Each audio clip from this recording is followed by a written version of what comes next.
Welcome to Talk World Radio, a half-hour discussion of politics as if the people mattered. I'm David Swanson. This week on Talk World Radio, we are talking about Cop City with two organizers of the movement to prevent it and co-editors of the new book, No Cop City, No Cop World, Lessons from the Movement.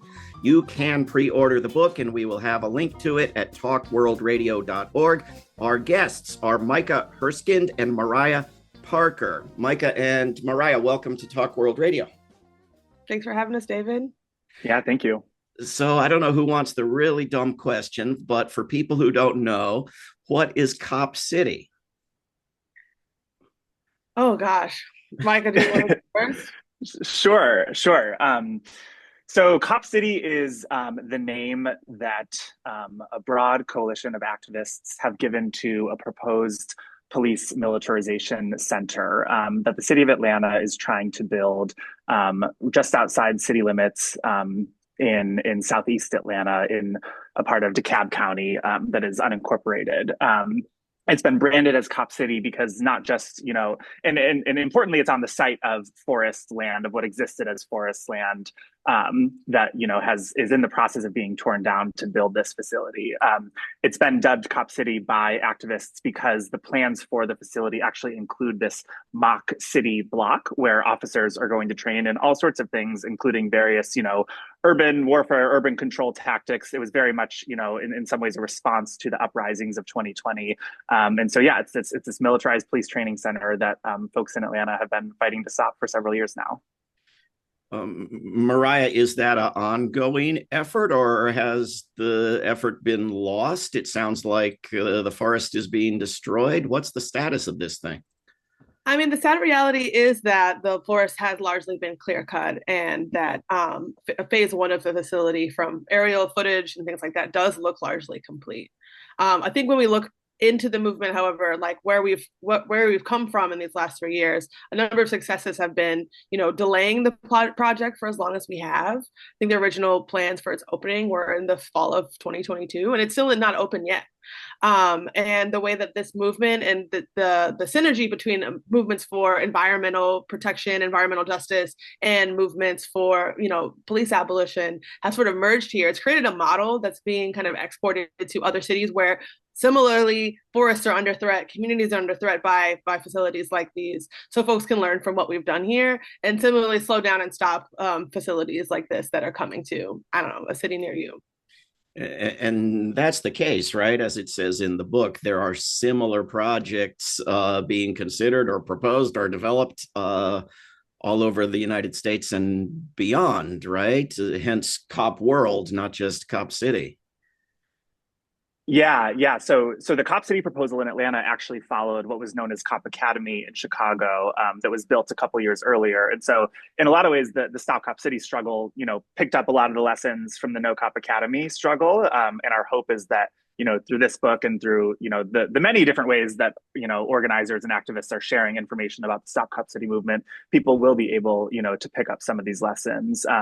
They are being proposed all over the country. Some look more like, official cop cities. There's a bunch of different proposals and a bunch of different models. Many are like enormous and even bigger than the one that's being built in Atlanta, thinking of like Baltimore especially. And so, yeah, these are being proposed all over the place. Are these all for police, or are they for military, or is it getting hard to tell the difference? Getting a little hard to tell the difference, I would say. I mean, the one in Atlanta, it's formally dubbed the public safety training facility, as it does include things like a burn tower for, firefighters to learn, or practice those tactics necessary for their job. But also at the same time, I think there is a way in which, like, the cover of general, public safety response is used to kind of mask the fact that a lot of the training the police are receiving, a lot of the equipment that they're using in the streets right now, it's highly militarized. And so, like you said, the lines blurring somewhat in between what is police, what is military. I think that is one of the threats that these facilities are bringing. It's an opportunity in many communities for them to skill up what they need to push back on uprisings like we saw in 2020 and are likely, on the horizon given the state of the politics today. Yeah, and I mean, one of like the selling points that the Cop City proponents have continually pushed is sort of the ability of Atlanta to then contract out this space and use it for training, use it for collaboration with departments across the country. Georgia already has partnerships with various militaries, including the Israeli military through the Gilly program, and so we don't know exactly how it's going to be used, but it's clear that there will be these sorts of collaborations. Well, the book is very thorough and detailed and goes into a deep history of this thing in Atlanta, including the context of Atlanta as the most unequal and most surveilled and so forth city in the United States. Why Atlanta? What made this happen in Atlanta and not somewhere else?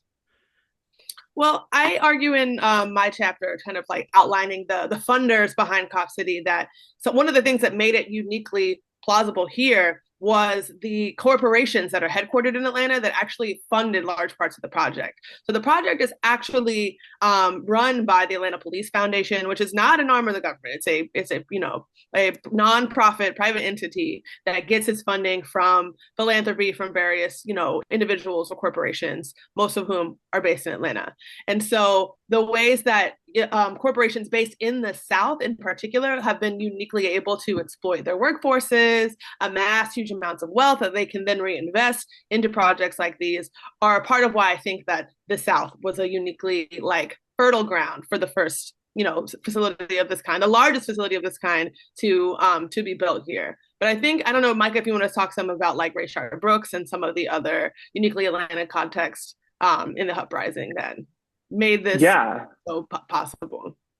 Yeah, totally. I mean, so I think that in Atlanta, there were already, going into the uprisings, there were already various sort of activist and organizer experiments with, radical direct action. After Rayshard Brooks was murdered by the police outside of a Wendy's, there was sort of a takeover of that area, and the Wendy's was burned to the ground. And, there was sort of there was an occupation established there. And so I think that they saw people rising up in Atlanta in particular, some buildings were smashed and, some cop cars were burned. And I think there was a real sort of militancy in Atlanta that I do think that Cop City is a major response to. And so I think that they definitely saw what was happening. They saw Atlanta as one of the sparks for these nationwide uprisings.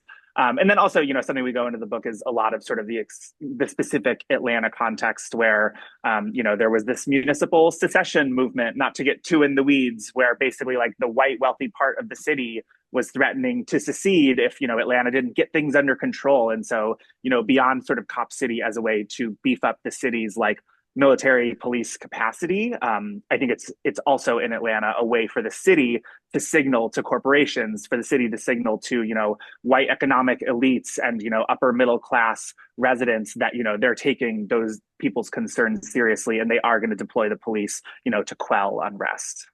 And there was a history of this in the book, going back, including the Olympics coming to Atlanta, and not to mention it being, in the heart of the former Jim Crow South of the United States. Those sort of divisions have to be part of this, right?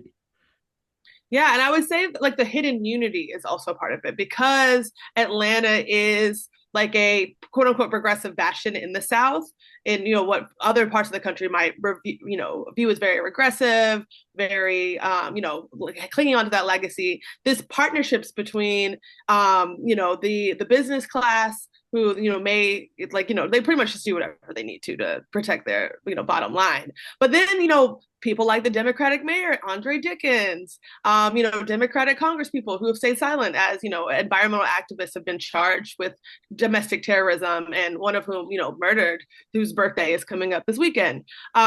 This sort of quiet alliance of people who seem opposed, given the polarization of politics in the country, but actually behind the closed doors do have a shared interest in protecting, like Micah was talking about, the interest of the wealthy folks in Buckhead, and ultimately do have this alliance that protects the status quo. Can you talk a little about the importance of them murdering this one activist to the movement, and also where people stand with these outrageous criminal charges?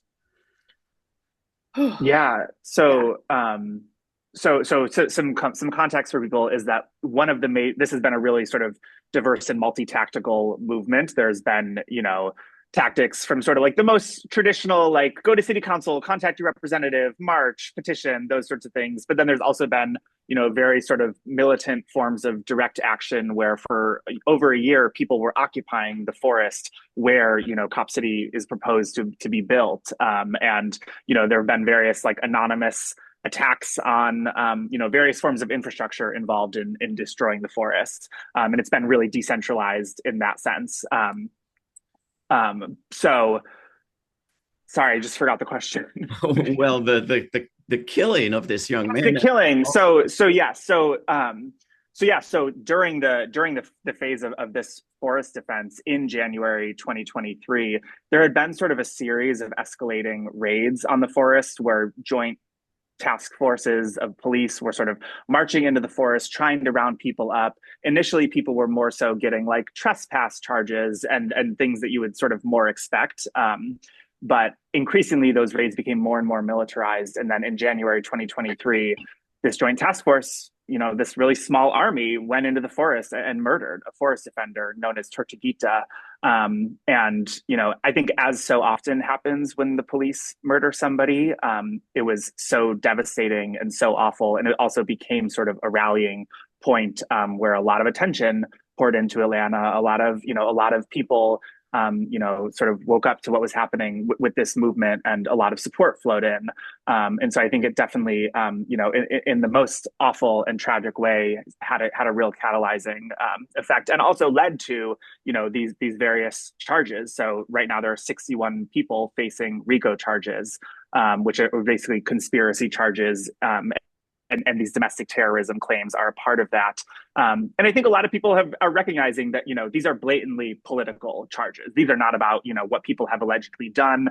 The cops have like rounded up people at random who have been associated with, events just opposing the forest and have put them into this indictment. And so, there's a pretty widespread recognition that these are political charges rather than charges reflecting like any actual behavior that people have engaged in. Yeah, and to that, I'd love to add that the one of the things that was so significant, I think, about the murder of Tortuguita was just the stark contrast to like the spirit of the movement, like the joyousness of the forest occupation is something that just like the fact that they had music festivals. They had, that they were living communally.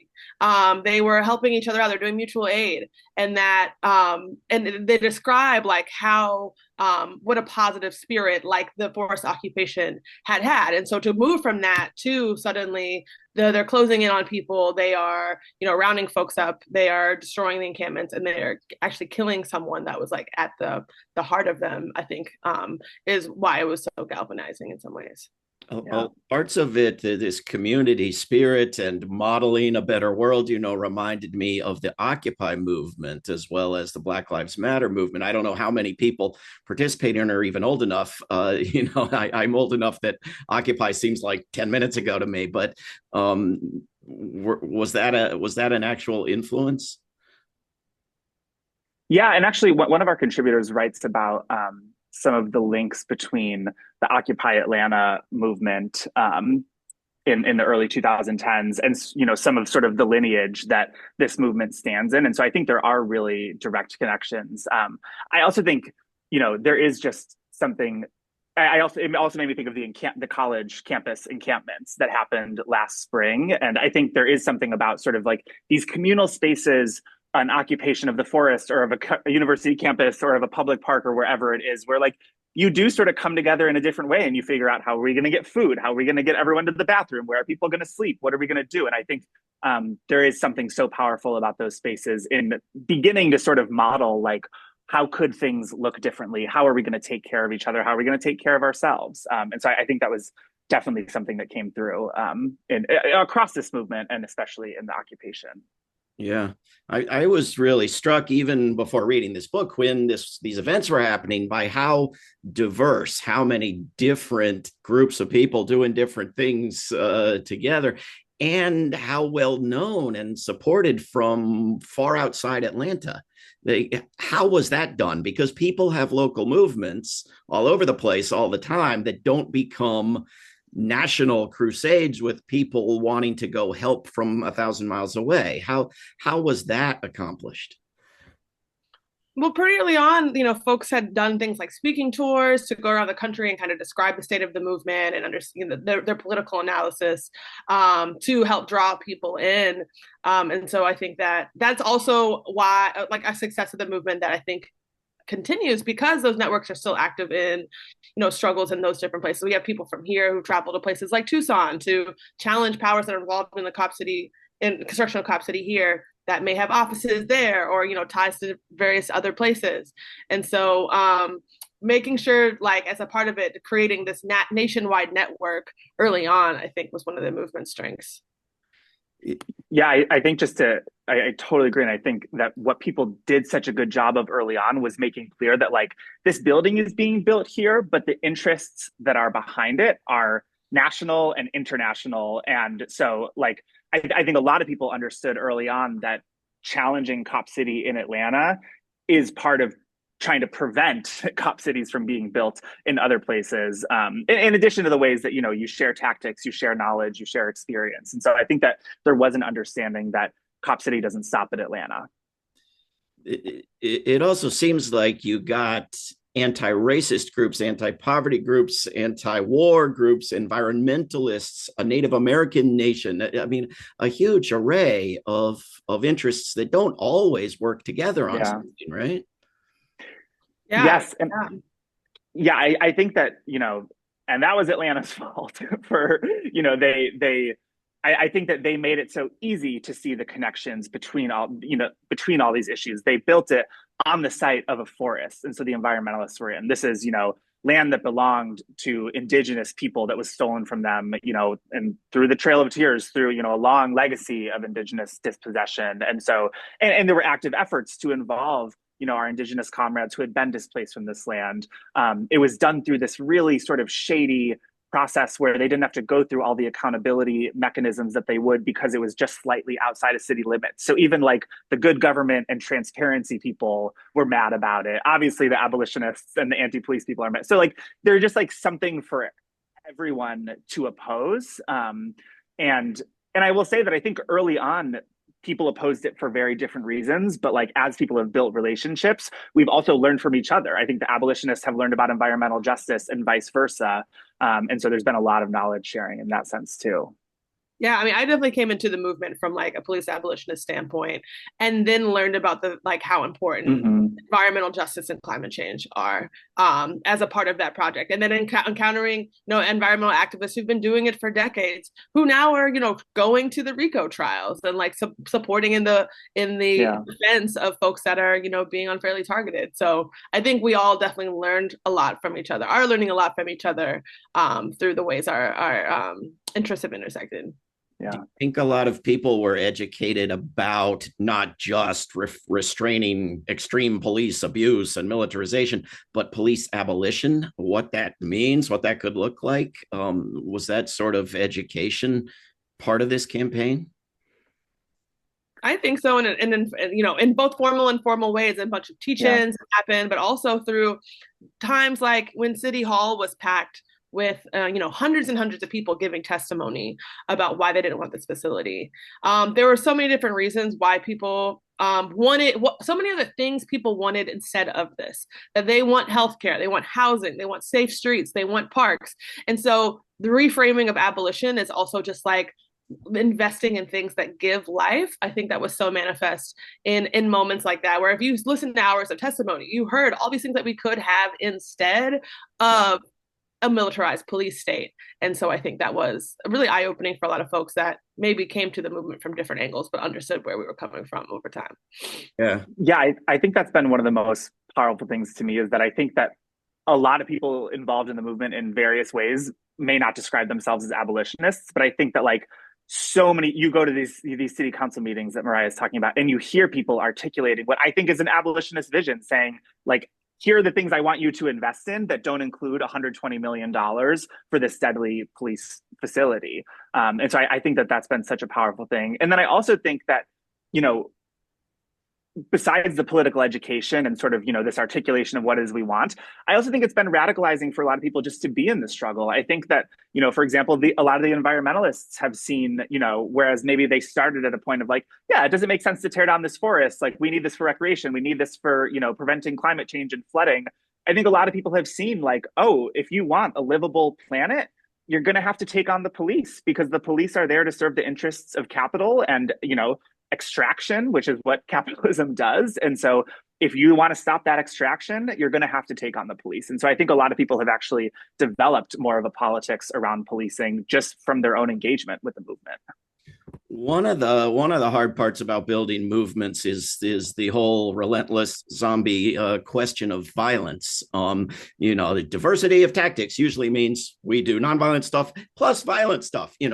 And often the wisdom seems to be, you want to build a bigger movement, it has to be inclusive of all the people who don't want to do violence, which for some people means property destruction. For some people, it just means actual violence against living things. But how do you deal with that in this new age where everybody wears masks and does events where they don't want the media to come and don't want their names known, and they're not trying to build a big inclusive movement, and yet somehow they are part of building a movement? How do you address those differences of strategy? I don't know if you want to take that one, Micah, but I think that ultimately it's like use it like agreeing together to always help the public understand the way that we are already living in a violent society.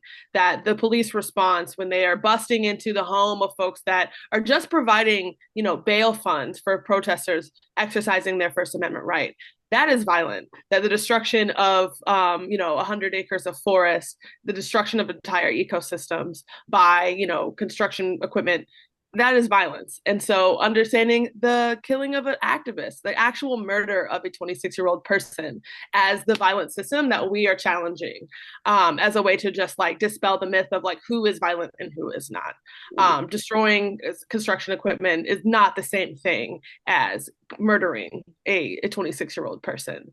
And so particularly during times of like the referendum, when a lot of the pro-democracy voting rights groups got involved and other NGOs, just like holding that line of like making sure that we are all, no matter the tactics, if you are holding rallies, if you're getting signatures on a petition, whatever it may be, all trying to keep our focus on the fact that it is the state that is killing people, that is jailing people, that is destroying human lives. Well, clearly I agree with all of that 100%, but the fact that somebody's violent doesn't say one word about somebody else being nonviolent. I mean, it just changes the subject. Israel wants to talk about Hamas violence and Hamas wants to talk about Israeli violence. Neither one makes the other guy less violent. They're very unequal, of course, but I don't know. Some movements take a public principled stand. We're going to be nonviolent, and maybe property destruction is okay, maybe it's not, but they do that. Other movements don't. They say we must be open to all things, including, attacking the police who attack us worse and have bigger weapons than we do. So they're the violent ones. But that's not forswearing violence, right? I think that part of it is that there's no like, because it's such a decentralized movement, there's no like one body or group who can, either agree with or disavow any sort of tactic, whether it's framed as violent or not. I wouldn't personally consider the destruction of construction equipment violent, even if it is property destruction. But I think the point is that like, because it is so decentralized, in a lot of ways, there isn't anyone saying like this is okay, this isn't okay. It is really sort of this self-initiated thing where a group of people came together and said, let's do this referendum ballot initiative effort, and we're going to draw a ton of people in that way. And then other groups or individuals have presumably seen better ways or different ways to engage, and I think they've done that. And so I think there is some work on sort of like when we just have conversations with people of really breaking down these things of like what tactics are people comfortable with. And I think a lot of people have discomfort with property destruction, and maybe understandably so. And I think that that's where we get into the conversation, that Mariah is sort of talking. And I've had a lot of conversations with people where we're just speaking about, like, well, what is the difference between some a police car being burned versus a forest being destroyed? Like, how do we distinguish between those things? And so I think there's a lot of like productive conversation that actually comes out of these moments where people might have an initial discomfort with a tactic that someone is pursuing. But I think a lot of people, I've seen way more support for these things than I thought that I would. I think in part because people recognize the stakes of a forest being torn down, all this money going into a police militarization facility. Yeah, oh, you make wonderful arguments. I'm just less worried about somebody being comfortable with smashing a police car than with whether or not it's strategic to bring in the people who aren't yet in the movement. But it's a wonderful book, and it makes an incredible case. We've got just 2 minutes left. Important lessons learned. What comes next? What do you want people to know? I'll say that I think that the biggest thing that this movement has driven home for me is that it is always worth it to keep fighting, because there were so many different points where it seemed like we were going to lose for sure. Things are still looking bleak in a lot of ways. We're clear in the book that, like, we're not writing this as some victory lap. Us and our contributors were writing this as the movement's still unfolding, and in a lot of ways it still is. And we've seen a lot of victories. The facility is smaller than it was originally going to be. A lot of people have been mobilized. A lot of relationships have been built. It's been delayed by years. People have been politicized against the current administration. And so I think that, it's just taught me that time and again, it's worth it to keep fighting, because you never know quite what is going to come of that resistance. Do you think, Mariah, people are even better prepared to oppose some of the abuses of the Trump administration from having opposed some of Atlanta's? Oh yeah, 1,000%, 1,000%. I think people have really learned a ton of different organizing skills through their engagement with the movement. Mm-hmm. I think folks have come to see the way, like the tactics of repression that they will use so that we are better prepared for it. Like Micah mentioned, the relationships are stronger. I've met so many people through the movement. I know countless thousands of us have, that we're going to continue to organize with against Trump as much as we did Andre Dickens. And so I think our current fight back is better for the movement of Stop Cop City having happened. I think there can be no doubt the book, if you're watching the video, you can see me holding it up, No Cop City, No Cop World, Lessons from the Movement, edited by Kama Franklin, if I said that right, and our guests, Micah Herskind and Mariah Parker. Micah and Mariah, thank you very, very much for coming on Talk World Radio. Thank you. This is Talk World Radio. I'm David Swanson. Take action at rootsaction.org. Help end war at worldbeyondwar.org. Read or listen to today's Peace Almanac entry at peacealmanac.org. All past shows can be heard at talkworldradio.org. Talk World Radio is produced in Charlottesville, Virginia, and syndicated by Pacifica Network. There is no way to peace. Peace is the way.